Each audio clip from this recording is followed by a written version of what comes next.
সবার মুখটা তুলে নিল। উপাদান হচ্ছে ডাইস।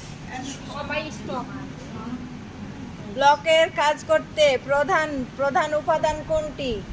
প্রশ্ন থাকে কাঠের ডাইস, ডাইস অথবা কাঠের ডাইস।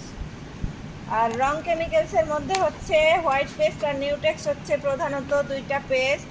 এই পেস্ট দিয়ে ব্লকের রং তৈরি করা হয়।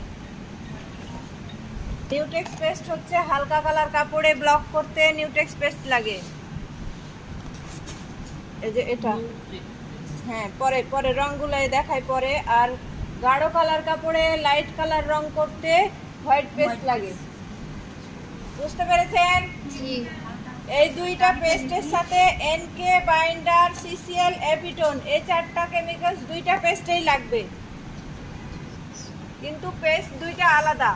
নিউটেক্স পেস্ট হচ্ছে হালকা কালার কাপড়ে গাঢ় রং করতে, যেমন কালো, নীল, লাল, সবুজ, যে ডিপ কালারগুলো করবো এগুলো হবে নিউটেক্সে। আর হোয়াইট পেস্টে হবে হালকা গোলাপি, হলুদ, কমলা, কুসুম কমলা, যেটা মানে বাঙ্গি কালার বলে যেটাকে, ওইটা। এগুলো লাইট কালার করতে হোয়াইট পেস্ট লাগবে, সাদা। বুঝতে পেরেছেন সবাই? প্রশ্ন থাকলে করবেন।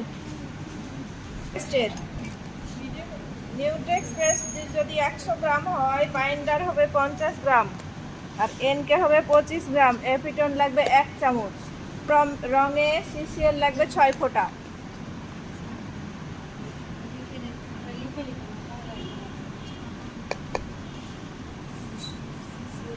এটা হচ্ছে নিউটেক্স পেস্ট। পেস্টটা দেখবেন ট্রান্সপারেন্ট, এটা কোনো ইয়ে হবে না। আর হোয়াইট পেস্ট যেটা, ওটা সাদা চুনের মতো হবে। এটা হোয়াইট পেস্ট, এই যে হাতে নিলে চুনের মতো হবে। এটা হচ্ছে চেনার উপায়। এখানে